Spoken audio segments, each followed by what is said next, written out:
Triangle की एक side दी है √5, एक दी है √3, एक दी है √C और एरिया ऑफ ट्रायंगल निकालना है। तो देखो सबसे बड़ी साइड है √5। अब एक बात तो तय है कि पहले ये चेक कर लो कि कहीं ट्रायंगल राइट एंगल तो नहीं है, क्योंकि अगर राइट एंगल है तो एरिया निकालना बड़ा आसान है, half into base into height. तो इनमें सबसे बड़ी √5 है। अगर हाइपोटेन्यूस हो सकती है तो ये हो सकती है √3, √2 या √2 √3, इससे कोई फ़र्क नहीं पड़ता। पैथागोरस थ्योरम के तहत हाइपोटेन्यूस स्क्वायर बराबर होना चाहिए perpendicular square plus base square. क्या यहाँ ऐसा है? जी हाँ। अब देखो √2 का स्क्वायर 2, √3 का स्क्वायर 3, 2 + 3 कितना होता है 5, और √5 का स्क्वायर भी 5 है।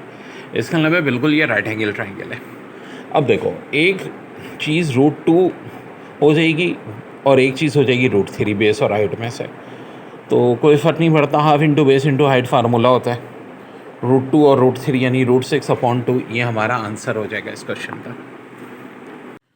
1022 minus cot 22 minus cot 68 divide by 1022 minus 1068 क्या होगा? तो वेल देखो बड़ी अच्छी ट्रिक है। यहाँ पे ये जो cot 22 है ना, ये 1068 हो जाएगा। क्यों भाई? 22 और 68 का सम कितना होता है? 90। तो इस तरह कन्वर्ट हो जाते हैं। cot 68 है, इसको 1022 बना दो। अब मैं कर क्यों रहा हूँ? देखो इसी वजह से कि नीचे यही सिचुएशन थी।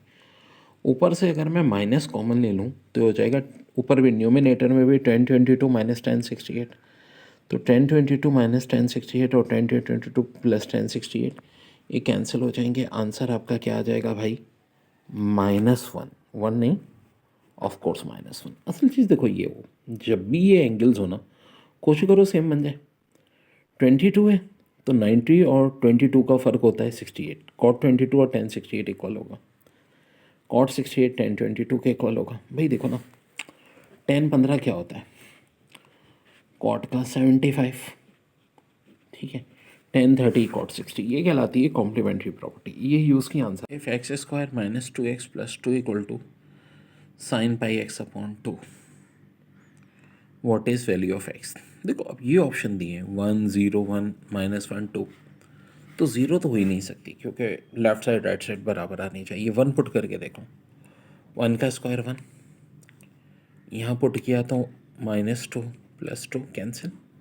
हाँ जी, यहाँ 1 पुट करेंगे तो sin π/2। sin π/2 कितना होता है? sin 90। sin 90 कितना होता है? 1।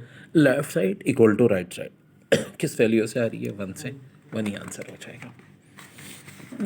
एक और बड़ा प्यारा सवाल है। मेजर एंगल्स ट्राइंगल के दिए हुए हैं 11:2:5। लार्जेस्ट एंगल पूछ रहे हैं। लार्जेस्ट ऑफ कोर्स 11 होगा। नीचे 11 2 और 7 का सम 20 इंटू 180 कर दो, ज़ाहिर है कटेगा, 9 आएगा। 11 9 ज़ा 99। ये तो लार्जेस्ट पूछा था, अगर स्मॉलेस्ट होता तो 2 पर रखता मैं, ज़ाहिर है कट के 9 आता। 9 2 ज़ा 18 होता। और अगर तीनों पूछे जाते, आ जाए ना, फ़र्ज़ करो सवाल आया तो इस तरह आते था, लेकिन आ जाए तो जी ये कटा 9 9 7 ज़ा 63। और देखो तीनों का सम 180 आ रहा। देखिए x + 5 degree, 2x - 3 degree, 3x + 4 degree, ठीक है। ये आपको दिए हुए थे एंगल्स ट्रायंगल के, और कह रहे हैं x निकालो।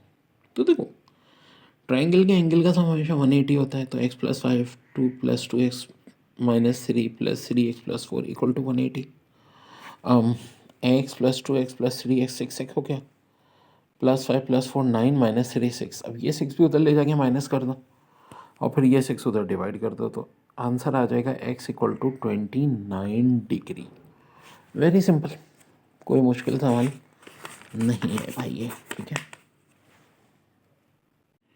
If sec a minus cos a का स्क्वायर प्लस cos a के माइनस sin a का square minus cot a minus tan a का स्क्वायर अगर 1 के बराबर है, तो बताओ sec 23 माइनस cos 23 का square plus cos 23 minus sin 23 का square minus cot 23 minus tan 23 का स्क्वायर किसके इक्वल होगा? तो यार ये देखो, ये 1 के इक्वल होगा। बेसिकली ये जो चीज़ है ना, हम इसको शॉर्टकट फार्मूले के तौर पे यूज़ करते हैं। कैसे भाई? होता क्या है कि sec a minus cos a का स्क्वायर, ठीक है, बात हो रही है, तो ऑब्वियस सी बात है यहाँ वही सूरत हाल है, ए की जगह क्या आ गया 23, ठीक है, ये फार्मूला है बेसिकली मेरा shortcut. Plus cosec 23 minus sine 23, वही बात, ए की जगह 23, फिर माइनस कॉट 23 माइनस टेन 23 का स्क्वायर। यानी अगर एक ही सेम एंगल चल रहा है, ठीक है, भले 23 की जगह यहाँ फर्ज करो 82 82 82 82 होता, तब भी आंसर किसके इक्वल होता, 1 के इक्वल ही आया था पेपर में। If cos 20 degree equal to N, N cos 70 degree equal to M, तो M square plus N square निकालना है। देखो निकालना है हमें M square plus N square. M की जगह क्या मौजूद है, कॉस 70, एन की जगह क्या मौजूद है, कॉस 20, ठीक है। तो मैं क्या कर सकता हूँ, बोल सकता हूँ भाई cos square 70 plus cos square ये चाहिए। अब एक बड़ी काम की बात है, रखो, अगर ए प्लस बी 90 के बराबर हो तो कॉस स्क्वायर ए प्लस साइन कॉस स्क्वायर भी हमेशा किसके बराबर होता है, 1 के।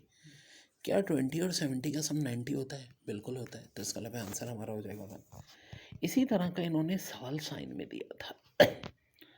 साइन 12 डिग्री बराबर था के, साइन 78 डिग्री बराबर था एल के, और यही पूछा था के स्क्वायर प्लस एल स्क्वायर। हाँ, अब ये क्या होना चाहिए, देखो 1 मिनट, बात हो रही है cos square plus sine B square की।